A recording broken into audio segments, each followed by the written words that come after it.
Everyone and welcome back to the channel. पिछली video में मैंने कंपोजिशन ऑफ फंक्शंस कराया था और उसके रिलेटेड जितने भी एग्जांपल्स हैं एनसीईआरटी में वो सारे भी कराए थे। आई गेस एग्जांपल 22 तक, ठीक है ना। और आज की इस वीडियो में हम पढ़ने वाले हैं इन्वर्टेबल फंक्शन, ठीक है। तो बहुत ही ज़्यादा इम्पॉर्टेंट टॉपिक है ये और इसमें से क्वेश्चन आने के चांसेस भी बहुत ज़्यादा है, तो इसे तो करना ही है।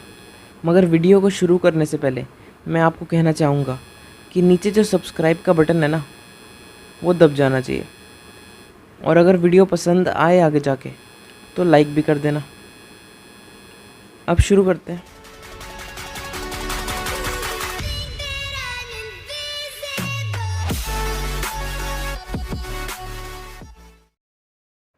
सबसे पहली चीज़ जो हमें समझनी है वो ये है कि इन्वर्टेबल फंक्शंस होता क्या है। इन्वर्टेबल फंक्शंस या फिर इन्वर्ट्स ऑफ अ फंक्शन, ये दोनों एक ही चीज़ होती हैं।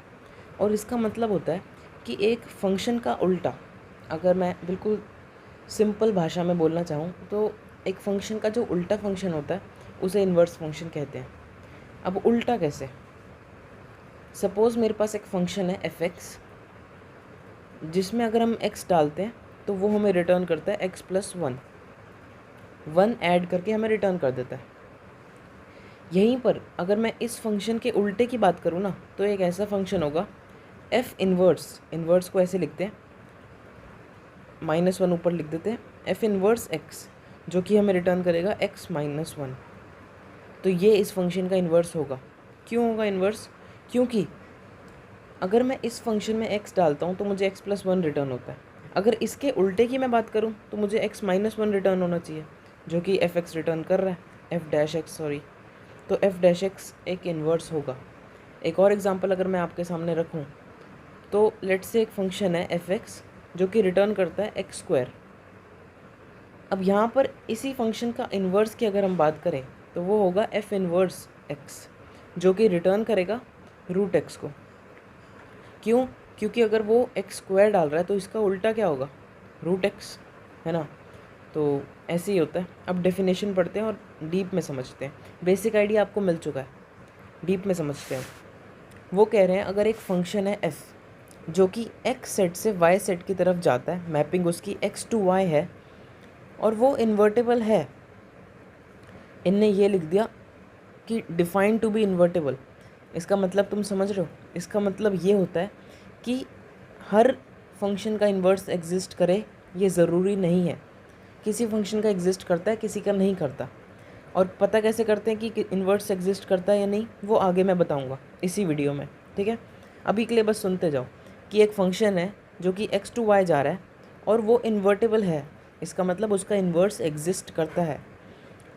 तो वो कह रहे हैं तो g एक फंक्शन ज़रूर होगा जो कि y to x जाता हो, एक f वाले फंक्शन से उल्टा जाता हो, y to x जाता हो, सच दैट गॉफ और फॉग हमारे आइडेंटिटी मैट्रिक्स हों। इनका मतलब तुम समझ रहे हो कि आइडेंटिटी मैट्रिक्स का मतलब होता है कि वही सेम चीज़ हमें रिटर्न करे। तो इसके अंदर गॉफ के अंदर हम क्या डालते हैं? गॉफ के अंदर हम x डालते हैं तो वो हमें x ही रिटर्न कर दे। और फॉग के अंदर हम y डालते हैं, फॉग के अंदर हम y डालते हैं। अगर किसी बच्चे को नहीं पता तो मैं इसी वीडियो में बताऊंगा, टेंशन मत लो। फॉग के अंदर जब हम y डालते हैं तो वो हमें y रिटर्न करे। अगर ऐसा होता है तो फंक्शन इन्वर्टेबल है और यही इसका इन्वर्स है। The function g is called inverse of f and is denoted by f की पावर में -1। ये पावर नहीं है वैसे, सुपर स्क्रिप्ट तुम कह सकते हो, सुपर स्क्रिप्ट में -1 लिख दो, ऐसे ही होता है ये, ठीक है। अब आगे बढ़ते हैं। अगर अभी तक कोई भी दिक्कत है तो या तो कमेंट करके पूछो या फिर वीडियो को रिवाइंड करके देखो, ठीक है ना। आगे धीरे धीरे क्लियर होता जाएगा। एग्जाम्पल 23 हमें कह रहा है f एक फंक्शन है फ्रॉम n to y, ठीक है। नेचुरल नंबर्स मतलब 1 2 3 4 वाले सेट से y की तरफ जा रहा है, ठीक है। और y उसकी कोडोमेन है, ये बात आपको पता है। y सेट के बारे में अभी तक इनने कुछ नहीं बताया, ठीक है। f(x) की डेफिनेशन दे दी 4x + 3, और y के बारे में अब बताया कि y एक ऐसा सेट है जिसके अंदर 4x + 3 वाले नंबर्स आते हैं। बिल्कुल ध्यान से सुनना आप। सबसे पहले एफ एक्स की डेफिनेशन ये है, तो अगर y कोई भी एक सेट होता ना, और हमारा एफ एक्स से y के, लेट से y के अंदर कोई एलिमेंट है, कोई भी एक एलिमेंट है लेट से y के अंदर छोटा y किसी भी एफ एक्स का रिज़ल्ट नहीं है, तो इसका मतलब क्या होता है कि फंक्शन ऑन टू नहीं है। ऑन टू के लिए तो हर छोटे y के लिए हमारे पास ये होना चाहिए, ये नहीं है हमारे पास, तो फंक्शन ऑन टू नहीं है। लेकिन इन लोगों ने हमें यहाँ पर एक चीज़ बता दी कि जो y फंक्शन है, वो y जो सेट है वो सिर्फ उन चीज़ों का सेट है जो कि इससे निकल सकती हैं। इसका मतलब एफ एक्स की रेंज का सेट है वो, और एफ एक्स की रेंज के सेट को हमने कोडोमेन कह दिया, तो मतलब रेंज और कोडोमेन सेम कर दिए क्वेश्चन में ही, तो इसका मतलब फंक्शन ऑन टू है, ठीक है ना। अब फंक्शन ऑन टू है, अब शो करना है क्या वो इन्वर्टेबल है। इन्वर्टेबल शो करने के दो तरीके हैं। पहला तरीका, तुम फंक्शन को 1 और ऑन टू प्रूव कर दो, फंक्शन डेफिनेटली इन्वर्टेबल होगा अगर वो ये दो चीज़ें हैं। दूसरा तरीका क्या है कि तुम गॉफ निकालो, फॉग निकालो, और फिर देखो क्या क्या आइडेंटिटी फंक्शन हमें मिल रहा है। अगर मिल रहा है तो वो इन्वर्टेबल है। और फिर इस क्वेश्चन में कह रहे हैं कि इन्वर्स फाइंड करो, तो मैं क्वेश्चन कॉपी करता हूँ और फिर आप लोगों को समझाता हूँ डिटेल में। यार मुझे वो तरीका सही नहीं लग रहा था जिसमें हम क्वेश्चन सॉल्व करके रख देते हैं और फिर समझाते जाते हैं। अगर तुम लोगों को वो ज़्यादा बेटर लगता है तो मैं वैसे कर दूँगा आगे से, ठीक है। लेकिन मैंने सॉल्व कर रखा था 23, और मैं समझाने जब लगा तो मुझे ठीक नहीं लगा कि आप लोगों को समझ नहीं आएगा, मुझे लगा ऐसा, तो मैं दोबारा आपके सामने ही सॉल्व करूँगा इसको। तो शुरू से देख रहे हैं, ठीक है। अगर ऐसा चाहिए आपको कि मैं सॉल्व करके रखूँ और फिर आपको समझाता जाऊँ बस, तो आप ऐसा मेरे को बता दो कमेंट करके, ठीक है, कि मैं उसमें सॉल्व करके रखूँगा पहले से और फिर आपको समझाते जाऊँगा, यहाँ से ये आ गया, यहाँ से ये आ गया। ऐसे कई चैनल्स हैं जो करते हैं, तो आप मुझे फीडबैक दो, मैं वैसे ही करूँगा, ठीक है। बाकी अभी स्टार्टिंग से दोबारा से करते हैं। क्वेश्चन क्या कह रहा है कि f एक फंक्शन है n2y, ये बात समझ आ गई। n है नेचुरल नंबर्स, ये बात समझ आ गई।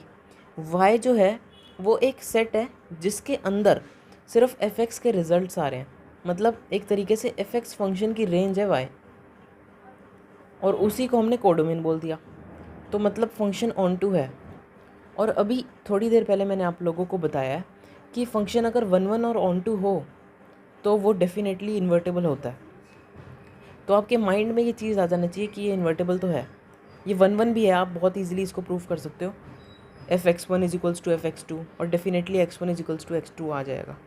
तो ये इन्वर्टेबल तो है, लेकिन NCERT वाले कहते हैं कि इन्वर्टेबल का ये तरीका सही नहीं है। मतलब सही तो है, तुम मुझे लेकिन तुम हमें ऐसे मत बताओ।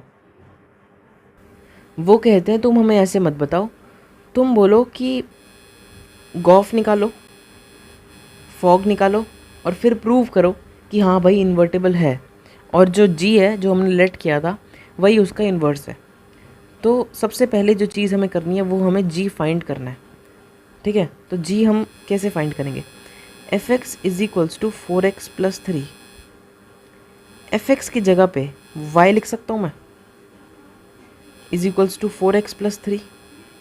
ये बात सेम है, बिल्कुल ध्यान से देखो। अब हमें y को एक तरफ करना है और बाकी सब चीज़ों मतलब आई एम सो सॉरी मैं गलत बोल गया, हमें x को एक तरफ करना है और बाकी सारी चीज़ों को दूसरी तरफ, ठीक है। तो हम क्या करेंगे, हम 4x + 3 = y लिखेंगे, फिर 4x = y - 3 लिखेंगे, फिर लिखेंगे x = y - 3 / 4। तो ये हमारा x की वैल्यू आ गई। अब देखो x को हम पता क्या बोल देंगे, g of y = y - 3 / 4। क्यों करा मैंने ऐसा, ऐसा मैंने इसलिए किया क्योंकि मुझे एक चीज़ पता है कि g y लेगा, g अपने अंदर y को लेगा, और ये जो x की वैल्यू मैंने निकाली है ना, ये y की टर्म्स में है कम्प्लीटली, तो मैंने इसको इधर पुट कर दिया। और आपको हर क्वेश्चन में यही करना है, ठीक है। ये करोगे क्वेश्चन आपका सही होता जाएगा, आगे बढ़ते जाओगे आप। अब हमें पक्का नहीं पता कि ये इन्वर्स है कि नहीं, एफ एक्स का इन्वर्स हम ढूंढ रहे हैं, और हमें ये फंक्शन मिला एक, लेकिन हमें नहीं पता ये इन्वर्स है या नहीं, तो हम गॉफ और फॉग निकालेंगे। अब मैं यहाँ पर गॉफ निकालता हूँ। सबसे पहले गॉफ क्या करता है, एक्स को लेता है और जी ऑफ एफ एक्स मैं इसके अंदर डाल दूँगा, ठीक है। अब देखो जी एज इट इज़ बाहर ऐसा, एफ एक्स की वैल्यू डाल दो, 4x + 3 थी तो 4x + 3 डाल देते हैं, ब्रैकेट बंद। अब देखो बिल्कुल ध्यान से, इन लोगों ने क्या कहा, g के अंदर तुम कुछ भी डालो वो y - 3 / 4 रिटर्न करता है। तो अगर मैं g के अंदर ये डालता हूँ तो क्या रिटर्न होगा, 4x + 3 - 3 / 4, ये रिटर्न होगा या नहीं, पहले तो ये सोचो। ध्यान से देखो, g के अंदर y डाला तो हमें y - 3 / 4 रिटर्न हुआ। तो g के अंदर अगर मैं ये चीज़ डालूँगा तो y की जगह पे ये चीज़ आ जाएगी, और वही मैंने किया है, y की जगह पे ये कर दिया, बाकी सब सेम, तो यहाँ पर भी वही है। ये करने के बाद आपको कुछ नहीं करना, बस इसे सॉल्व करना है। क्या आएगा, 4x + 3 - 3 / 4, 3 से 3 कैंसिल होगा और बचेगा कितना, 4x/4 जो कि होता है x। अब देखो आइडेंटिटी वाला जो फंक्शन है वो हमें मिल चुका है।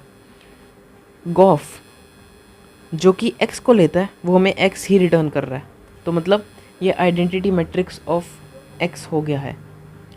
x कह लो या क्वेश्चन में जो भी था, a b जो भी था वो कह लो आप। अब हमें फॉग निकालना है, तो फॉग निकालते हैं। फॉग हमारा y को लेगा, क्या करेंगे हम, f of g of y, ये हो गया, और g ऑफ y की जगह पे जो हमने वैल्यू निकाली है वो करेंगे, y - 3 / 4 वो डालेंगे हम, तो f y - 3 / 4 ब्रैकेट क्लोज। अब सॉल्व करो इसको। एफ एक्स हमारा कहता था कि अगर x डालोगे तो 4x + 3 रिटर्न करूँगा, तो हमने इतनी बड़ी चीज़ डाल दी, तो x की जगह पे यही चीज़ कॉपी करनी है हमें। 4x की जगह पे क्या करेंगे, y - 3 / 4 + 3 तो एज इट इज़। अब 4 से 4 कैंसिल होगा, ठीक है, और बचेगा कितना, y - 3 + 3, 3 से 3 गया, बचा क्या y। इसका मतलब f of g of y हमें y रिटर्न करता है। इसका मतलब ये आइडेंटिटी फंक्शन है, तो ये इन्वर्टेबल है, सबसे पहली चीज़। और दूसरी चीज़, जो g ऑफ y हमने निकाला है वही इसका इन्वर्स है, ठीक है ना। देखो 2 तरीके मैंने आपको बताए थे, एक बार रिवाइंड कर रहे हैं थोड़ा सा। पहला तरीका 1 1 ऑन 2, दूसरा तरीका गॉफ फॉग। पहले तरीके में बहुत ज़्यादा आसान है, लेकिन दूसरा तरीका आपको बेसिकली करना होता है। दूसरे तरीके में g ऑफ y हम पहले निकालते हैं और फिर फॉग गॉफ निकालते हैं। अगर वो दोनों आइडेंटिटी फंक्शन होते हैं तो हम कह देते हैं कि वो इन्वर्टेबल है और g ऑफ y उसका इन्वर्स है, नहीं तो नहीं, ठीक है। अब देखो ये क्वेश्चन हो चुका है। देखो अब इन लोगों ने भी यही किया है कि गॉफ फॉग निकाल दिया, आइडेंटिटी फंक्शन हो गया, implies this is the inverse and this is this, ठीक है। तो पढ़ ही सकते हो ये तो तुम। नेक्स्ट क्वेश्चन कॉपी करता हूँ और फिर समझाता हूँ। 24th क्वेश्चन मैंने स्क्रीन पे कॉपी कर दिया, अब रीड करते हैं, ठीक है। Let y = n² such that n belongs to natural numbers. इसका मतलब y एक सेट है, किस चीज़ का सेट है, हर नेचुरल नंबर के स्क्वायर का। मतलब नेचुरल नंबर आपको पता है क्या होते हैं, 1 2 3 4, ये सारे नेचुरल नंबर्स होते हैं। All positive integers except 0 natural numbers होते हैं, और उनका स्क्वायर का सेट मतलब 1 4 9 16 इन सारे नंबरों का स्क्वायर करके सेट बना दिया, और उस सेट को कहा है वाई सेट, ठीक है। अब क्वेश्चन में करना क्या है, देखो, consider F a function from n to y, मतलब n से नेचुरल नंबर से y की तरफ जाता हुआ एक फंक्शन जो कि है fn = n²। ये हमें फंक्शन दे दिया। Show that f is invertible, find the inverse of f। तो f इन्वर्टेबल है, ये फाइंड करना है हमें, ये मतलब शो करना है और इन्वर्स फाइंड करना है, ठीक है। अब देखो करेंगे कैसे, करना क्या है, बहुत सिंपल है। इसमें सबसे पहले हम लेट करेंगे, let g be a function from y to n, ठीक है। और g ऑफ, अब देखो एक चीज़ ध्यान से सुनना, अगर f हमारा n लेता है कोई नंबर और हमें y रिटर्न करता है, तो फिर g हमारा y लेगा और हमें n रिटर्न करेगा, है कि नहीं? बात सही है। मगर इसको लिखेंगे ऐसे नहीं, हम इसको ऐसे लिखेंगे, g ऑफ y, अगर वो y लेगा तो हमें वो n रिटर्न करे, ठीक है ना। लेकिन इसको लिखने का तरीका क्या है वो बता रहा हूँ मैं। सबसे पहले आप क्या करो, आप इस वाली जो आपको ये चीज़ गिवन है F N is equals to N square, इसको आप ऐसे लिखो y is equals to N square, और फिर n को एक तरफ छोड़ दो, y को एक तरफ, तो n इधर आ जाएगा और क्या बचेगा इधर, रूट y। ये बात ठीक है? ठीक है। अब देखो क्या करना है, अब ये जो n आया ना, n ये बिल्कुल एक तरफ है और बाकी सारी चीज़ें एक तरफ है, और वो जो है वो हमारा y की टर्म्स में है। इसका मतलब क्या हुआ कि g ऑफ y हमारा रूट y हो गया। मैंने आपको पहले भी ये बात बताई थी कि हर क्वेश्चन में ऐसे ही होगा, हर क्वेश्चन में आपको y is equals to N square जो भी आपको गिवन है उसमें आपको n वाली टर्म या x वाली टर्म एक तरफ करनी है, बाकी हर चीज़ों को एक तरफ करना है।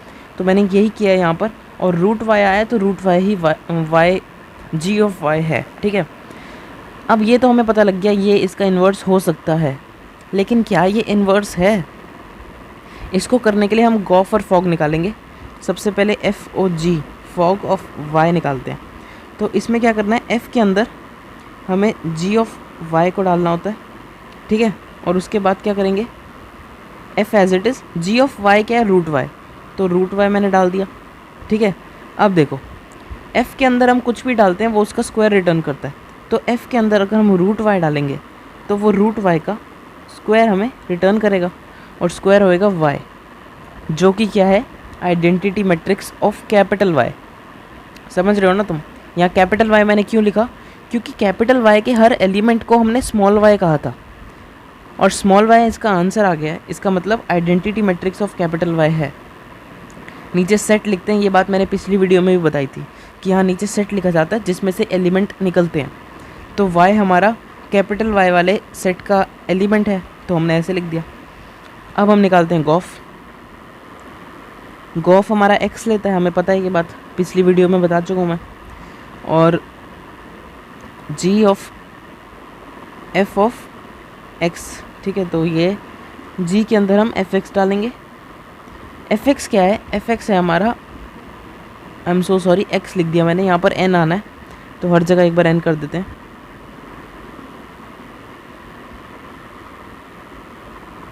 fn क्या है, n स्क्वायर, ठीक है ना, तो यहाँ पर आएगा g और इसके अंदर क्या आएगा, n स्क्वायर। अब देखो g के अंदर हम कुछ भी डालें वो उसका रूट रिटर्न करता है हमें, तो g के अंदर n स्क्वायर डाला तो क्या रिटर्न करेगा, रूट n स्क्वायर। सही है बात कि नहीं? अब रूट से स्क्वायर कैंसिल हो जाएगा और बचेगा क्या, n, जो कि क्या है, identity matrix of capital N। Capital N का आइडेंटिटी मैट्रिक्स हो गया n। तो यही हमारा आंसर हो गया। एक बार मैं देख लेता हूँ, कैपिटल N का ही है ना ये, बिल्कुल कैपिटल N का ही है। तो ये हमारा, अब देखो फॉग हमारा डिफाइंड है, गॉफ हमारा डिफाइंड है, और दोनों आइडेंटिटी फंक्शंस के इक्वल भी आ रहे हैं, तो इसका मतलब g ऑफ y ही इन्वर्स है। सो आप नीचे लिख दो, the inverse f inverse y is equals to g of y। ये आपका आंसर हो गया। अब नेक्स्ट क्वेश्चन देखते हैं। तो अब देखते हैं नेक्स्ट क्वेश्चन। नेक्स्ट क्वेश्चन हमें क्या कह रहा है, एग्जाम्पल 25 की बात कर रहा हूँ मैं। Let F dash be a function from N to R be defined as, एक डेफिनेशन गिवन है हमें एफ डैश की। तो हमें शो करना है कि एफ एक ऐसा फंक्शन होगा जो कि एन टू एस जाएगा, जहाँ पर एस है रेंज एफ की, ठीक है, और वो इन्वर्टेबल होगा, ये शो करना है, और एफ़ का इन्वर्स भी फाइंड करना है। तो क्वेश्चन रीड करते ही मुझे पता लग गया कि इस क्वेश्चन में कुछ ना कुछ गलती ज़रूर है, या तो ये इनकम्प्लीट है या ये मिसप्रिंट है। क्यों मैं ऐसा कह रहा हूँ, ये देखो, ऐसा मैं इसलिए कह रहा हूँ क्योंकि यहाँ पर हमें क्या बोला है कि शो करना है एफ़ इन्वर्टेबल फंक्शन है और एफ़ का इन्वर्स फाइंड करना है। एफ़ के इन्वर्स को फाइंड करने के लिए या तो हमें एफ़ की डेफिनेशन चाहिए या फिर एफ़ के एलिमेंट्स चाहिए कि किस कहाँ से कहाँ मैपिंग हो रही है। हमें इन दोनों में से एक भी चीज़ नहीं पता। इसका मतलब कि या तो यही डेफिनेशन एफ़ की है जो कि इन लोगों ने नहीं बताया, या फिर कुछ और डेफिनेशन है लेकिन इन लोगों ने हमें नहीं बताया। इनकम्प्लीट ही है क्वेश्चन। बट इनने जो सॉल्यूशन दिया है उसमें एफ़ डैश, ये जो एफ़ डैश है यहाँ पर और यहाँ पर भी, यहाँ पर इन लोगों ने एफ़ डैश को डिस्कस नहीं किया। इसका मतलब क्या कह रहा हूँ मैं, इसका मतलब इन लोगों ने खुद ही इस डेफिनेशन को एफ़ की डेफिनेशन मान लिया है आंसर में। तो मैं भी यही करूँगा, मैं ये एज्यूम कर रहा हूँ कि ये जो डेफिनेशन गिवन है ये एफ़ ऑफ एक्स की है और इसी का इन्वर्स हम फाइंड करेंगे। और एफ़ एक फंक्शन है n to s और s क्या है, s रेंज है f की। तो ये भी आपको समझ आ गया, रेंज और कोडोमेन एक सेम कर रहे हैं वो।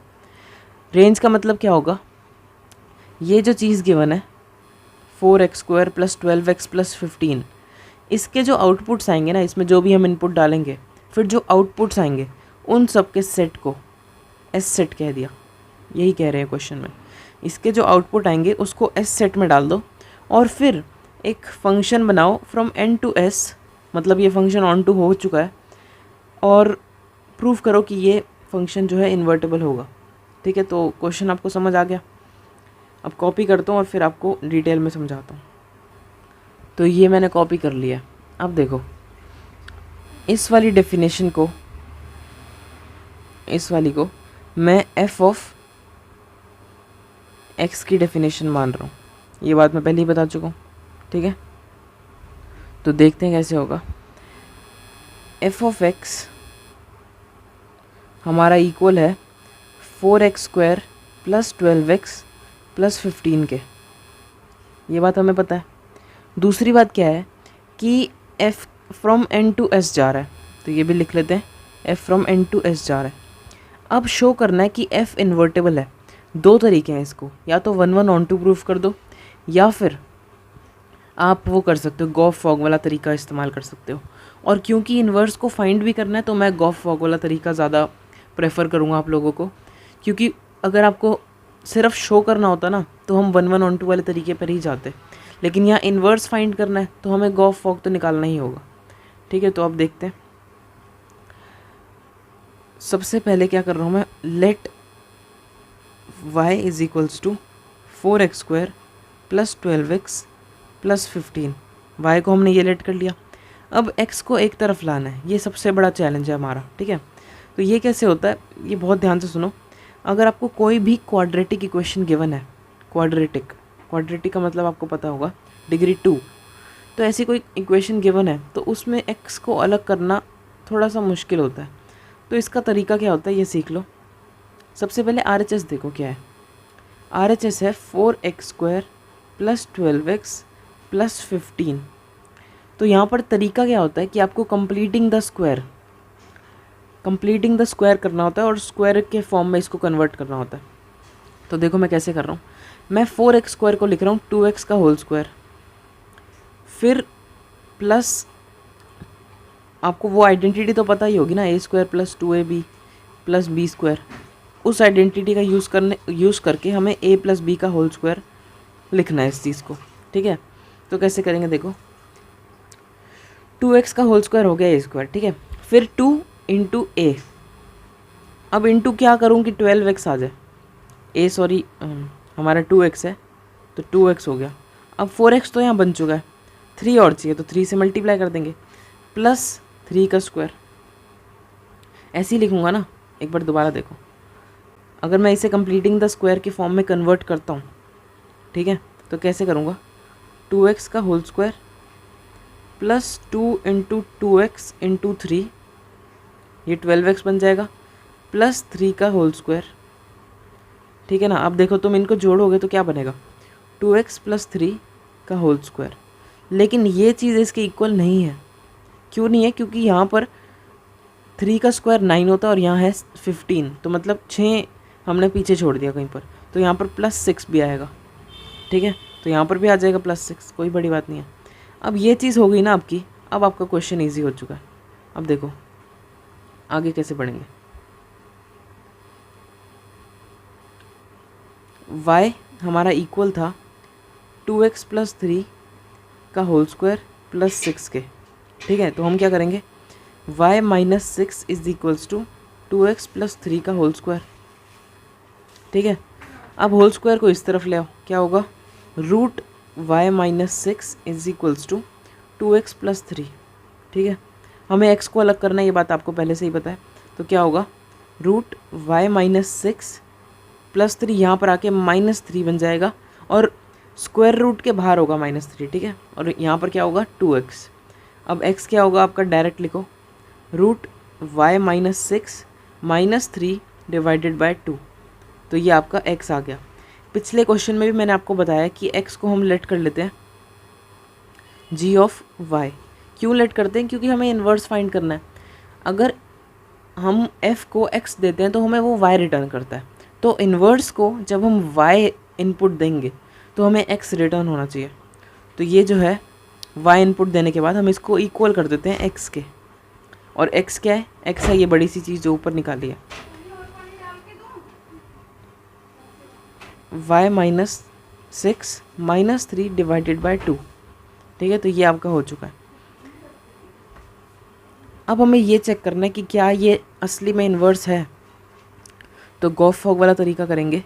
सबसे पहले मैं गॉफ निकालता हूँ, g(f(x). तो क्या होगा, g as it is, g के अंदर चला जाएगा f(x). ठीक है, अब फिर से g as it is, f(x) की डेफिनेशन क्या है, f(x) क्या था अपना, देखो f(x) था 4x² + 12x + 15, तो वही लिख देंगे हम, 4x² + 12x + 15। ये हमने g के अंदर भेज दिया। अब यहाँ पर g है, g के अंदर आप कुछ भी भेजो वो ये चीज़ रिटर्न करता है। तो g के अंदर अगर हम इतनी बड़ी चीज़ भेजेंगे ना, तो y की जगह पे, ये जो y है ऊपर, इसकी जगह पे ये चीज़ आ जाती है और कुछ नहीं। ठीक है, देखो जहाँ जहाँ y है ना, वहाँ पर ये बड़ी सी चीज़ आ जाएगी।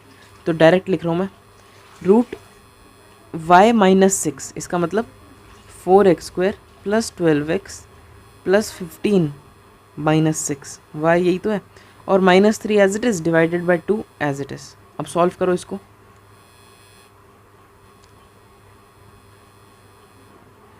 देखो √4x² + 12x + 9 बचेगा यहाँ पर, और -3, ठीक है, डिवाइडेड बाय 2।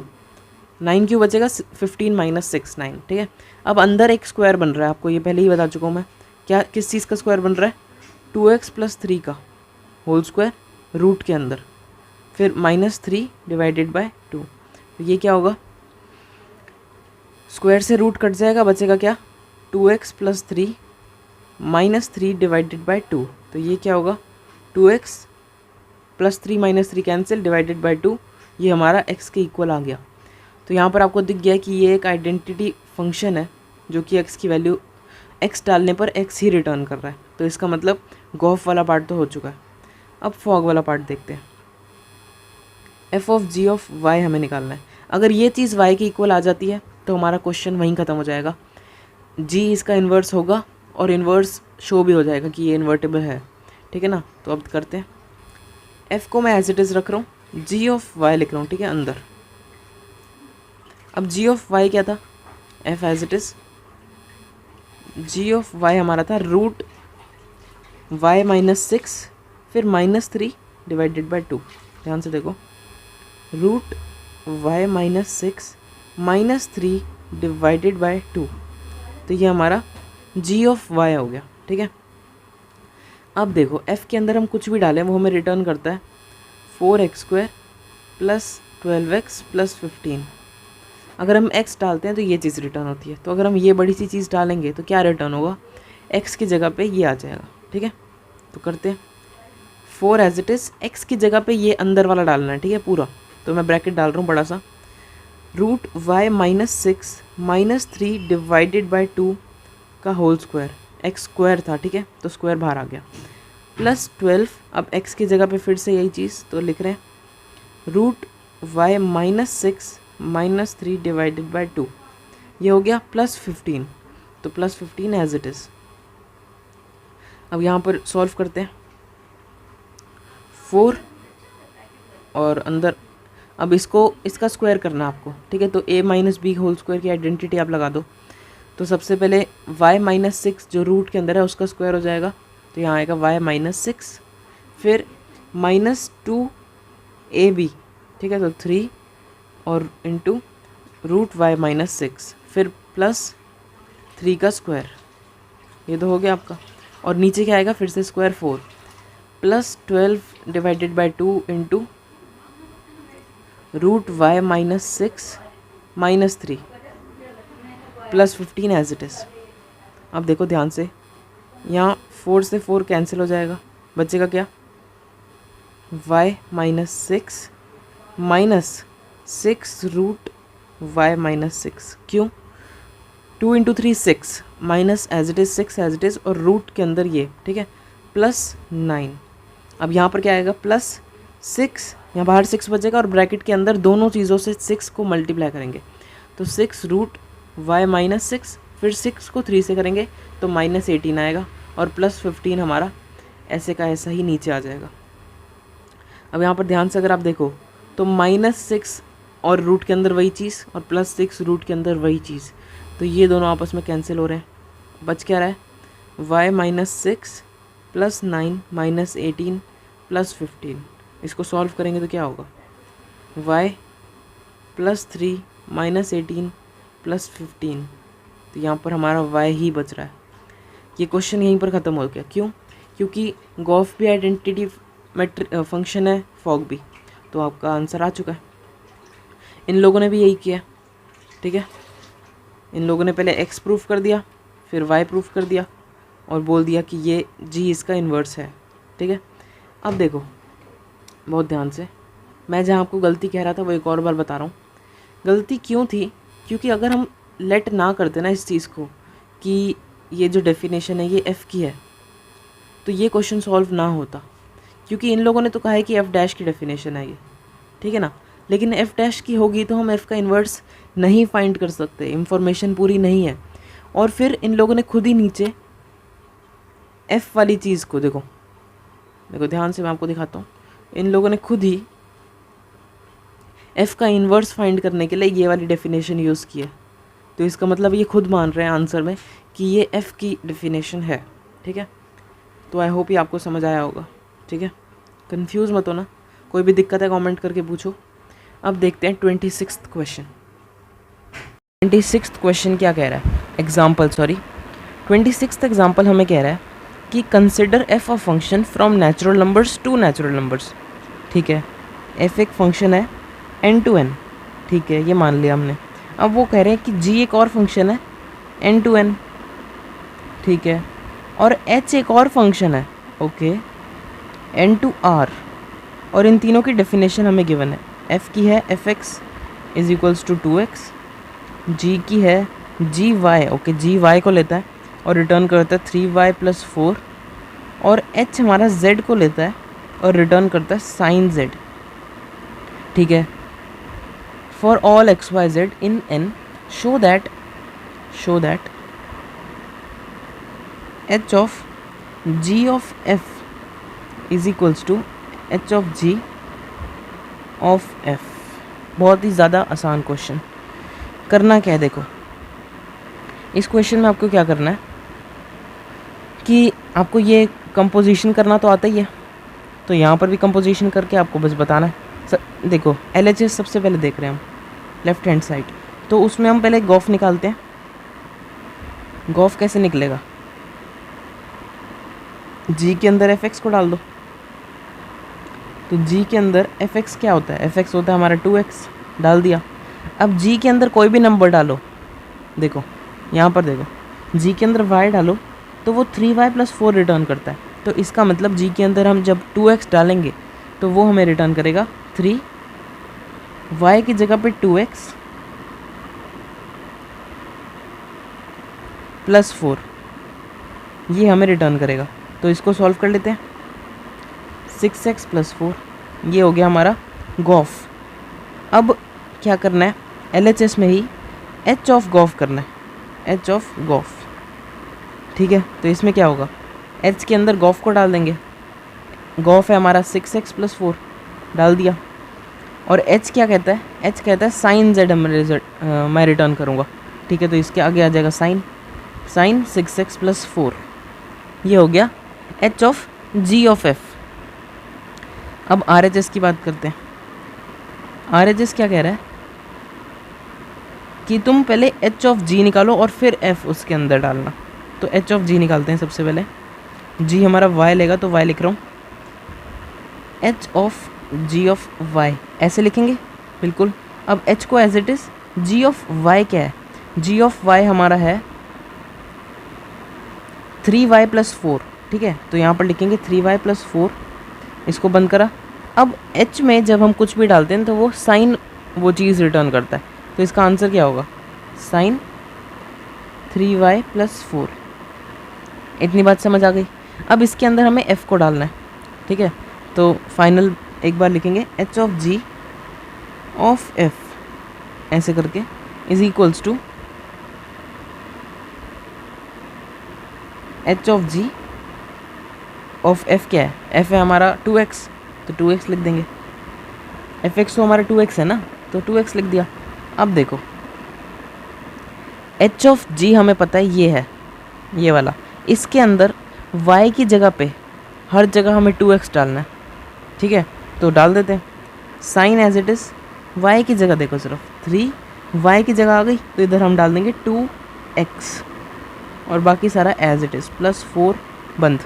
इसको सॉल्व करेंगे तो क्या आएगा, साइन 6x प्लस 4 ये हो गया। और अब आप देख सकते हो कि LHS और RHS सेम है। देखो LHS भी हमारा यही आया था यहाँ पर और RHS भी हमारा यही आया है, तो हो गया प्रूफ। उसमें क्या था, show that this is equals to this, hence LHS is equals to RHS। बस ऐसे लिख दो, हो गया आपका आंसर। नेक्स्ट क्वेश्चन देखते हैं। नेक्स्ट हमारा क्वेश्चन नहीं है, थ्योरम है, और वही थ्योरम है जो हमने पिछले क्वेश्चन में हमसे ही वेरीफाई कराया है। ठीक है, तो क्या कह रहे हैं वो कि अगर कोई 3 फंक्शंस होते हैं तो h of g of f h of g of f के इक्वल होता है। इसका प्रूफ क्या है, सेम, अंदर करते जाओ बस और आपका दोनों सेम आ जाएंगे। ठीक है, तो इसमें मैं ज़्यादा टाइम वेस्ट नहीं कर रहा हूँ। 27th क्वेश्चन, आई थिंक ये लास्ट है, उसके बाद एक थ्योरम है और फिर 28th। ठीक है, तो 27th क्वेश्चन कॉपी करता हूँ और फिर आपको समझाता हूँ, बहुत ध्यान से सुनना। तो ये कर लिया मैंने 27th क्वेश्चन कॉपी। ठीक है, अब ये लोग क्या कह रहे हैं कि एक फंक्शन है जो कि इस सेट से इस सेट की तरफ जा रहा है और दूसरा एक और फंक्शन है जो कि इससे इसकी तरफ जा रहा है, और उनकी डेफिनेशन हमें गिवन है, डिफाइन कर रखे हैं। तो हमें शो करना है कि f g और g ऑफ f जो इनका कंपोजिशन आएगा ये तीनों के तीनों इन्वर्टेबल हैं, और फाइंड भी करना है इन्वर्स। ठीक है, और आगे भी उसके कुछ करना है, वो मैं आपको पहले इतने के बाद समझाता हूँ। ठीक है, तो सबसे पहले मैं एक बार मैपिंग करता हूँ इनकी, क्योंकि डेफिनेशन नहीं है, मैपिंग ही करनी पड़ेगी। तो मैपिंग मैंने कर ली है। अब देखो f फंक्शन जो है उसकी डेफिनेशन में हमें गिवन है कि f ऑफ 1 a है, f ऑफ 2 b है और f ऑफ 3 c है। तो 1 को a से मैंने जोड़ दिया, 2 को b से और 3 को c से। यही सेम चीज़ मैंने g में करी। ठीक है ना। अब एक बार एकदम पास्ट में जाते हैं और अपने आप से सवाल पूछते हैं, क्या ये दोनों फंक्शन हैं? तो फंक्शन की कंडीशन मैं रिमाइंड करा रहा हूँ आप लोगों को, क्या होती है कि पहले सेट में कोई भी एलिमेंट खाली नहीं छूटना चाहिए, पहली कंडीशन ये होती है। और दूसरी कंडीशन क्या होती है कि हर किसी की एक यूनिक इमेज होनी चाहिए। ठीक है ना, ये नहीं है कि एक वन के जो 1 है ए के साथ भी जुड़ रहा है और 1 बी के साथ भी जुड़ रहा है, नहीं, यूनिक होना चाहिए। तो ये दोनों इन दोनों में सेटिस्फाई हो रहा है, इसलिए ये दोनों फंक्शंस हैं। जस्ट रिमाइंडिंग, ठीक है, कोई दिक्कत वाली बात नहीं है। अब क्वेश्चन देखते हैं। Show that this and this are invertible. ठीक है, तो गॉफ हमने नहीं निकाला अभी तक, गॉफ भी निकाल लेते हैं। ठीक है, g ऑफ f इनपुट क्या लेगा, ये एफ़ के डोमेन में से लेगा 1, 2 और 3। अब क्योंकि फंक्शन की डेफिनेशन नहीं है इसलिए हमें गॉफ को ना ऐसे ही निकालना पड़ेगा कि हर एलिमेंट का क्या होगा गॉफ। ठीक है, वो कैसे करेंगे अभी बताता हूँ। देखो गॉफ लिखा आपने, अब इसके अंदर आप डालो 1 क्योंकि एफ़ की डोमेन में से आएंगे ये तो आपको पता है। ठीक है, तो इसका क्या होगा जी ऑफ एफ ऑफ 1। ठीक है, और जी ऑफ एफ ऑफ 1 क्या है, पहले जी ऑफ को छोड़ दो, एफ ऑफ 1 क्या है ए, तो इसके अंदर हमने ए डाल दिया। अब जी ऑफ ए क्या है एप्पल, तो ये आ गया एप्पल। सिमिलरली अब गॉफ में 2 को डाल देते हैं तो क्या होगा जी ऑफ एफ ऑफ 2, और एफ ऑफ 2 क्या है बी, तो ये हो गया जी ऑफ बी। और यहाँ पर जब हम बी डालेंगे तो बॉल रिटर्न होगा, तो ये हो गया ball. Similarly g of F of 3 क्या होगा, g as it is, f of 3 को अंदर भेजो, और एफ ऑफ 3 की वैल्यू क्या है सी, तो सी लिख दो एफ ऑफ 3 की जगह पे। अब जी ऑफ सी क्या है कैट, तो यहाँ पर कैट आ गया। इसका मतलब तुम समझ रहे हो, जी ऑफ एफ वाला फंक्शन भी हमने निकाल लिया। ठीक है, जी ऑफ एफ ऑफ 1 है apple, G of F of 2 है बॉल, और 3 है कैट, ये हमने निकाल लिया। अब ये जो 3 फंक्शंस आए हैं, अगर मैं जी ऑफ एफ की भी मैपिंग करना चाहूँ तो वो भी पॉसिबल है। ऐसे होगी वो, पहला दूसरा सेट, और ये 1, 2, 3 से एप्पल बॉल और कैट की तरफ जा रहे हैं, ऐसे बिल्कुल सिंपल। तो ये हमारी गॉफ की मैपिंग हो गई। ये 3 हमने चीज़ें कर ली। मैपिंग इतनी इंपॉर्टेंट नहीं है बट फिर भी समझ रहे हैं तो ज़रूरी था, ये कर ली हमने। अब वो कह रहे हैं इन तीनों का इन्वर्स फाइंड करो और देखो क्या ये इन्वर्टेबल है कि नहीं। तो इन्वर्स की 2 कंडीशन मैंने आपको बताई थी। पहली कि हम गॉफ फॉग करके देखें कि वो आइडेंटिटी फंक्शन की इक्वल आ रहा है या नहीं आ रहा। दूसरी क्या थी कि 1, 1 और ऑन टू है, अगर है तो इन्वर्टेबल है, बाइजेक्टिव फंक्शन इन्वर्टेबल होता है। तो पहला जो हम देख रहे हैं एफ फंक्शन, इसकी बात करते हैं। इसमें क्या ये फंक्शन 1, 1 है, बिल्कुल है 1, 1। क्यों 1, 1 है, क्योंकि हर एक आउटपुट की एक सिंगल प्री इमेज है। 1, 1 की कंडीशन याद करो, और ऑन टू की कंडीशन याद करो कि सेट बी में कोई भी एलिमेंट खाली नहीं छूटना चाहिए, तो वो भी सेटिस्फाई हो रही है कंडीशन। दोनों कंडीशन इधर भी सेटिस्फाई हो रही है, सेम चीज़ यहीं पर भी है। तो यहाँ भी 1, 1 और ऑन टू है। 1 to 1 है ना, मैनी 1 थोड़ी है। अगर किसी को 1, 1 में दिक्कत आ रही है तो मैनी 1 नहीं है ये। क्या 1 और 2 की सेम इमेज है? नहीं, किसी भी 2 एलिमेंट की सेम इमेज नहीं है, इसलिए 1, 1 है। और ऑन टू की भी आपको समझा दिया। तो ये दोनों 1, 1 और ऑन टू है, तो हम सीधा लिखेंगे since F and G both are 1, 1 and on 2, hence they both are invertible।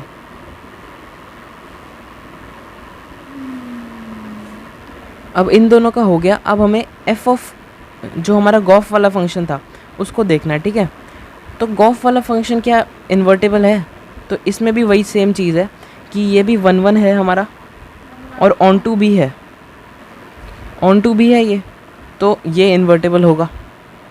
ठीक है, अब क्वेश्चन का हमने पहला पार्ट कर लिया। क्वेश्चन का पहला पार्ट कह रहा था कि शो दैट ये तीनों इन्वर्टेबल है, यहाँ तक तो हो गया। अब इन्वर्स फाइंड करना है। ठीक है, और फिर आगे वाला पार्ट जो मैंने आपको बोला था समझाऊंगा, तो करते हैं ये वाला। अब सबसे पहले एफ़ वाले फंक्शन का इन्वर्स हम निकालेंगे। ठीक है, एफ़ इन्वर्स। तो मैंने एफ़ वाले फंक्शन को कॉपी कर लिया ऊपर से। अब देखो इन्वर्स क्या होता है, जो इस सेट में से हमारे से इनपुट ले और हमें ये वाले सेट का इनपुट रिटर्न करे आउटपुट बना के। ठीक है, और ए हम डालें तो हमें 1 रिटर्न हो, बी हम डालें तो हमें 2 रिटर्न हो, सी हम डालें तो 3 रिटर्न हो। इन्वर्स की कंडीशन यही तो होती है। अब बहुत ही अच्छी बात यह है कि हमें डेफिनेशन नहीं गिवन। डेफिनेशन नहीं गिवन इसका मतलब मैपिंग से ही हमें इन्वर्स फाइंड करना है, जो कि बहुत ज़्यादा आसान काम होता है। करके दिखाता हूँ मैं आपको। हम बोलेंगे let F inverse be a function from A B C to 1 2 3, इस सेट से इस सेट पे एक फंक्शन है एफ इनवर्स, हमने कह दिया। दूसरी चीज़ हमने क्या कही, सच दैट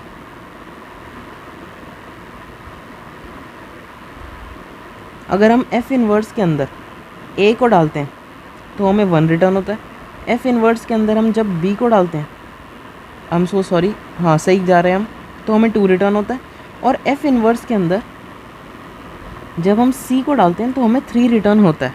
हमने ये कह दिया इनको, क्योंकि इन्होंने भी तो हमें ऐसे ही एफ जी दिए थे, ऐसे ही दिए थे ना इन लोगों ने, तो हमने भी इनको ऐसे रिटर्न कर दिया कि यार ऐसे एक फंक्शन हमने कह दिया एफ इनवर्स है, जो ए डालो तो 1 रिटर्न करता है, बी डालो तो 2 और 3 डालो तो सी। और यही चीज़ हमें चाहिए थी कि नहीं? तो ये इसका इन्वर्स हो गया, बिल्कुल हो गया इन्वर्स के, यही इसका इन्वर्स है। इन्वर्टेबल है, ये हम प्रूफ पहले ही कर चुके हैं और हमने दिखा दिया कि ये इन्वर्स है इसका। क्यों? क्योंकि वो हर एलिमेंट के लिए सेटिस्फाई हो रहा है। अब ऐसे ही जी का करना है हमें, और फिर करना है जी ऑफ एफ का। तो मैं पहले जी को कॉपी करता हूँ, ये जी मैंने कॉपी कर लिया। अब हमें क्या चाहिए, जी इन्वर्स। जी इन्वर्स एक ऐसा फंक्शन होना चाहिए जिसमें हम एप्पल को डालें तो ए रिटर्न करे, बॉल को डालें तो बी रिटर्न करे, और कैट को डालें तो सी रिटर्न करे। सही कह रहा हूँ कि गलत? सही कह रहा हूँ, क्योंकि उल्टा करना है ना हमें। तो हम कहते हैं let G inverse be a function from apple, ball, cat to A B C. ये हमारे फंक्शन हो गया, लेट कर लिया हमने, एक फंक्शन है। और इसकी डेफिनेशन क्या है, such that g inverse apple is equals to a, g inverse ball is equals to b, और g inverse cat is equals to c. तो ये हमारा इन्वर्स हो गया, ठीक है ना। अभी एक चीज़ मैं आप लोगों को नहीं बता रहा, वो मैं अभी इस क्वेश्चन के एंडिंग में बताऊंगा, तो वो उसके लिए वेट करो, ठीक है। अब जी ऑफ एफ मैं कॉपी करता हूँ और फिर समझाता हूँ, ठीक है। ये हो गया हमारा जी ऑफ एफ, गॉफ। अब गॉफ का इन्वर्स जब हम फाइंड करेंगे ना, तो क्या होना चाहिए कि एप्पल पे 1 रिटर्न होना चाहिए, बॉल पे 2 और कैट पे 3, है ना। तो यही हम कर देंगे, लेट, एक second, let gof inverse be a function from where to where, apple, ball और कैट वाले सेट से 1 2 3 वाले सेट पर। ये बात हो गई। और सच दैट लिखो अब नीचे, सच दैट जो गॉफ है इन्वर्स वो एप्पल पे हमें रिटर्न करे 1, वही गॉफ इन्वर्स हमें बॉल पे रिटर्न करे 2 और कैट पे हमें रिटर्न करे 3। तो यही हमारा फंक्शन हो गया। अब ये तीनों इन्वर्स हैं, ये कैसे पता करें? तो पहली चीज़ इसके लिए है, क्या ये तीनों इन्वर्टेबल थे? बिल्कुल थे, ये हम पहले ही प्रूफ कर चुके हैं। दूसरी ये कि हमें दिमाग में तो पता है यार कि ये इन्वर्स ही है इनका, क्योंकि वो हर एलिमेंट के लिए सेटिस्फाई कर रहा है। लेकिन एनसीईआरटी वालों ने क्या किया है वो दिखाता हूँ मैं आपको। तो अब देखो एनसीईआरटी वालों ने क्या किया है। एनसीईआरटी वाले कहते हैं कि अगर हमारे पास कोई एक फंक्शन है एफ़ और उसका इन्वर्स हमें फाइंड करना है, लेट से उसका इन्वर्स हमने फाइंड कर लिया एफ इन्वर्स, तो हम प्रूफ कैसे करते थे कि यही इसका इन्वर्स है? हम निकालते थे, लेट से जी है इसका इन्वर्स, तो हम क्या करते थे, गॉफ निकालते थे, फॉग निकालते थे। सही कह रहा हूँ कि नहीं? और वो अगर आइडेंटिटी फंक्शंस होते थे तो वो इसका इन्वर्स होता था। मगर यहाँ पर क्या है कि एफ़ का इन्वर्स एफ़ इन्वर्स है, तो हमें एफ़ ऑफ एफ़ इन्वर्स निकालना होगा और एफ़ इन्वर्स ऑफ एफ़ निकालना होगा। अगर ये दोनों आइडेंटिटी फंक्शंस के इक्वल आते हैं तो हम ठीक जगह पे हैं, एफ़ इन्वर्स एक सही इन्वर्स है। मगर यहाँ पर इन लोगों ने ये चीज़ लिखी तो है कि ये हमने निकालना है, लेकिन निकाला नहीं है इन लोगों ने। एफ़ इन्वर्स ऑफ एफ़ इनने नहीं किया। वो कह रहे हैं it is easy to verify that this is equals to this. इन लोगों ने सॉल्व नहीं किया। और मैंने भी जब आपको क्वेश्चन कराया है मैंने सॉल्व नहीं करके दिखाया, मैंने बस आपको बता दिया, क्योंकि 3 एलिमेंट्स हैं इसमें। कोई भी देख के बता दे कि इन्वर्स है कि नहीं, अगर होते इनफाइनाइट सेट होता या फिर ज़्यादा नंबर ऑफ़ एलिमेंट्स होते या किसी कॉम्प्लेक्स सेट होता कोई, कुछ नहीं है ऐसा, 3 एलिमेंट से साफ साफ दिख रहा है कि वही इसका इन्वर्स है, तो इन्वर्स होगा, इसलिए इन लोगों ने डायरेक्ट लिख दिया it is easy to verify. तो आप लोग भी ऐसे क्वेश्चनों में लिख सकते हो, ये आपको निकालने की ज़रूरत नहीं है, इसीलिए मैंने भी नहीं निकाला। इन लोगों ने फॉग इन्वर्स को कंपोजिशन किए कॉफ के साथ, ये भी इन लोगों ने किया नहीं, मतलब बता रहे हैं कि it is easy to see that, ज़्यादा कोई उसमें है नहीं, ठीक है। अब जो क्वेश्चन का दूसरा पार्ट है वो देखते हैं। दूसरा शो करना है कि जी ऑफ एफ का इन्वर्स इस चीज़ के इक्वल होगा, F inverse of ji inverse, ठीक है। तो जी ऑफ एफ का इन्वर्स हमने निकाला था, याद करो, जी ऑफ एफ का इन्वर्स हमने निकाल लिया था, ये रहा। अब ये जो है ये इक्वल होगा हमारा F inverse of ji inverse के, ये चीज़ इसके इक्वल होगी, ये हमें दिखाना है। तो करते हैं, कैसे करेंगे देखते हैं। देखो मैंने आपको पहले ही बताया था, जब डेफिनेशन ना गिवन हो तो एलिमेंट्स पे काम करना पड़ता है। अगर ये लोग कह रहे हैं कि F inverse of ji inverse निकालो, तो हमें यहाँ ऐसे ही निकालना पड़ेगा। अब देखो सबसे पहले तो जी इन्वर्स की डोमेन क्या है वो देखनी है। तो जी इन्वर्स हमने निकाला था ये, और इसकी डोमेन है ये एप्पल, बॉल और कैट, ठीक है। तो यहाँ पर हम क्या करेंगे, जी इन्वर्स ऑफ एप्पल, बॉल और कैट ही लिखेंगे। सबसे पहले हम लिखेंगे एप्पल, तो एप्पल जब हम लिखेंगे तो क्या होगा, F inverse as it is, इसके अंदर जाएगा G inverse apple. G inverse apple हमें क्या रिटर्न करता है, जी इन्वर्स एप्पल हमें रिटर्न करता है ए, ठीक है ना। तो यहाँ पर आ जाएगा ए, और एफ इन्वर्स ए क्या रिटर्न करता है, एफ इन्वर्स ए, देखो एफ इन्वर्स ए हमें 1 रिटर्न करता है, यहाँ पर लिखा हुआ है। ये सारी चीज़ें हम ऊपर कर चुके हैं, ठीक है ना। तो इसका आंसर आ जाएगा 1। ऐसे ही f inverse 0 o of ji inverse, apple की जगह अब लेंगे हम बॉल, तो क्या होगा, F inverse as it is g inverse of ball अंदर जाएगा, और जी इन्वर्स ऑफ बॉल क्या है, अगर आप ऊपर चेक करोगे तो वो है बी, ठीक है। तो यहाँ पर आ जाएगा बी,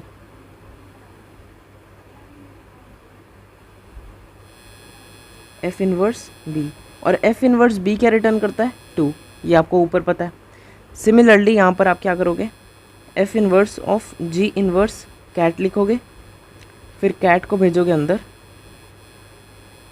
जी इन्वर्स हमें कैट क्या रिटर्न करता है, सी रिटर्न करता है, तो यहाँ पर आ जाएगा एफ इन्वर्स सी, और एफ इन्वर्स सी क्या है 3 है, ऊपर आप देख सकते हो, ठीक है। ये देखो यहाँ पर ये कैट रिटर्न करता है, सी रिटर्न करता है आई मीन, और यहाँ पर ये 3 रिटर्न करता है। तो ये हो गया F inverse of ji inverse. अब सवाल क्या था कि शो करो F inverse of ji inverse हमारे गॉफ के इक्वल होगा, गॉफ इन्वर्स के, सॉरी। तो ये है हमारा गॉफ इन्वर्स, ठीक है, जबकि मेरे को इसको ऐसे लिखना चाहिए था, ठीक है ना। ये इस पूरे का इन्वर्स है, सिर्फ एफ का इन्वर्स नहीं है। तो अब हमें ये दिखाना है कि एप्पल पे ये भी 1 रिटर्न करता है, बॉल पे ये भी 2 रिटर्न करता है, और कैट पे ये भी 3 रिटर्न करता है, इसलिए ये दोनों सेम होंगे। तो यहाँ आप लिख दो, क्या लिखोगे, इन लोगों ने भी कुछ ज़्यादा लिखा नहीं, बस ये दिखा दिया कि इनके और इनके आउटपुट और इनपुट सेम है, तो ये इज इक्वल्स टू ये, the above result is true in general situation on also. इसका मतलब कि कोई भी आपको सिचुएशन ऐसी दी जाए, कोई भी 3 फंक्शंस या 2 फंक्शंस ऐसे दिए जाएँ, तो ये वाली जो चीज़ है ये हमेशा ट्रू होगी, ये चीज़ इनने लिख दी, और फिर उसी चीज़ को थ्योरम बना के नीचे आपको थ्योरम 2 के नाम से दे दिया। अब इसका प्रूफ क्या ज़रूरी है, बिल्कुल नहीं है, लेकिन क्या पता होना चाहिए, पता होना चाहिए, ठीक है। तो ज़्यादा मुश्किल भी नहीं है, बस ये जो हमने क्वेश्चन में किया यही इसमें करना है। इन लोगों ने क्या किया, ये प्रूफ करना है ना। तो सबसे पहले तो शो करो कि ये इन्वर्टेबल है, फिर इन्वर्स फाइंड करो, फिर ये दोनों इन्वर्टेबल हैं ये शो करो, और फिर डाल दो, हो जाएगा। और प्रूफ ऐसे भी इम्पोर्टेंट नहीं है, ठीक है। आपको बस ये जो ये चीज़ है ना ये पता होनी चाहिए, ठीक है, ये याद होनी चाहिए आपको। अब 28th क्वेश्चन देखते हैं, आई थिंक ये लास्ट है, बिल्कुल लास्ट है ये, इसके बाद ये वीडियो एंड हो जाएगी, ठीक है। 28th क्वेश्चन हमें कह रहा है let S be a set 1 2 3 जिसमें है, तो वो कह रहे हैं ऐसे एक सेट है जिसमें 1 2 3 है, ठीक है। अब करना क्या है, determine whether the function f from s to s defined as below have inverse, find f inverse if exist. यहाँ पर वही सेम चीज़ है। सबसे पहली बात, हमें फंक्शन की डेफिनेशन नहीं गिवन, हमें एलिमेंट्स पे ही काम करना होगा अगर इन्वर्स फाइंड करना है तो। दूसरी बात, ये 1 या 2 नंबर में आपका अगर आएगा क्वेश्चन तो आएगा, तो इसके लिए आपको वो फॉग ऑफ करने की अगर ना करना चाहो तो भी कोई नीड नहीं है। आप डायरेक्ट लिखो कि इसका इन्वर्स एग्जिस्ट नहीं करता क्योंकि ये बाइजेक्टिव नहीं है या 1 1 नहीं है, ऑन टू नहीं है, जो भी आप लिखना चाहो वो लिख दो आप। उसके बाद अगर वो ख़त्म क्वेश्चन, अगर वो होता है तो इन्वर्स फाइंड कर दिया। सिंपल, इन्वर्स फाइंड करना क्या है मुश्किल, उसमें डायरेक्ट आपको एलिमेंट से एलिमेंट ही तो जोड़ना है, और 3 ही एलिमेंट है, कोई बड़ी बात नहीं है। तो पहला हमारा फंक्शन है 1 1 2 2 और 3 3, क्या ये इन्वर्टेबल है? देखो 1 2 और 3 एस था और यहाँ भी एस है, तो यहाँ भी 1 2 3 होगा, और ये 1 1 से जुड़ा पड़ा है, 2 2 से और 3 3 से। क्या ये इन्वर्टेबल है? बिल्कुल है, क्योंकि ये 1 1 भी है और ऑन टू भी है, इन्वर्टेबल है। तो इसका इन्वर्स क्या होगा? इसका इन्वर्स होगा एफ इन्वर्स। अब देखो ध्यान से, बिल्कुल कलर चेंज कर रहा हूँ मैं। अगर हम इस एफ में 1 डालते हैं तो हमें 1 रिटर्न होता है, 2 डालते हैं तो 2 रिटर्न होता है, 3 डालते हैं तो 3 रिटर्न होता है। तो इसके इन्वर्स में जब हम ये वाला 1 डालेंगे तो ये वाला 1 रिटर्न होना चाहिए, ये 2 डालेंगे तो ये 2 रिटर्न होना चाहिए, और ये 3 डालेंगे तो ये वाला 3 रिटर्न होना चाहिए ना। तो यहाँ पर यही चीज़ आ जाएगी, F inverse of 1 is equals to 1, F inverse of 2 is equals to 2, और F inverse of 3 is equals to 3, क्योंकि 3 पे हमें 3 रिटर्न चाहिए। सबसे पहले आप ऊपर लिखो, because this function is 1 1 and onto the inverse of this function exist and the inverse is given below, और आप लिख दो एफ इन्वर्स जो मैंने अभी आपको लिख के बताया था, ठीक है। उतना काफ़ी होगा। फर्स्ट पार्ट हो गया। यहाँ पर भी देख लो इन लोगों ने क्या किया, कुछ भी नहीं, 1 1 ऑन टू है तो इन्वर्टेबल है, इन्वर्स यही होगा, हो गया काम। ये क्वेश्चन ज़्यादा टाइम लेते नहीं है, ठीक है। सेकंड क्वेश्चन क्या है, फिर से ग्राफ बना लेते हैं आपको समझाने के लिए, सिर्फ 1 2 और 3 पहले में और 1 2 और 3 दूसरे में। 1 जुड़ा है 2 से, 2 जुड़ा है 1 से, और 3 भी जुड़ा है 1 से, ठीक है। दिखते ही पता लग गया ये मैनी 1 है, क्योंकि 1 और 3 दोनों की सेम इमेज है, तो इस फंक्शन का इन्वर्स एग्जिस्ट नहीं करता। थर्ड को देखते हैं, 1 3 3 2 और 2 1, तो इसका इन्वर्स एग्जिस्ट करता है क्योंकि ये 1 1 ऑन टू है। आपको दिख रहा होगा कि 1 और 2 और 3 तीनों की एक डिफरेंट डिस्टिंक्ट इमेज है और एक ही इमेज है। तो इसके इन्वर्स में क्या प्रॉब्लम है? आप करो F inverse 3 is equals to 1, यहाँ से यहाँ 2 इज इक्वल्स टू 3 और 1 इज इक्वल्स टू 2, ये हो गया inverse. Because this function is 1 1 and onto inverse exist and inverse is given below as this, हो गया आपका।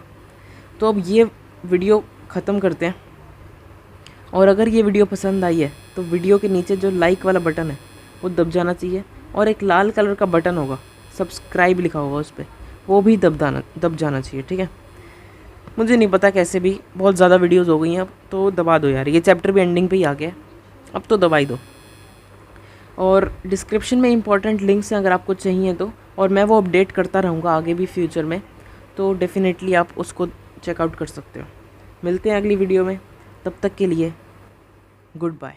You're never gonna make it, you're not good enough. There's a million other people with the same stuff. You really think you're different? Man, you must be kidding. Think you're gonna hit it, but you just don't get it. It's impossible, it's not probable, you're irresponsible. Too many obstacles, you gotta stop it, yo, you gotta take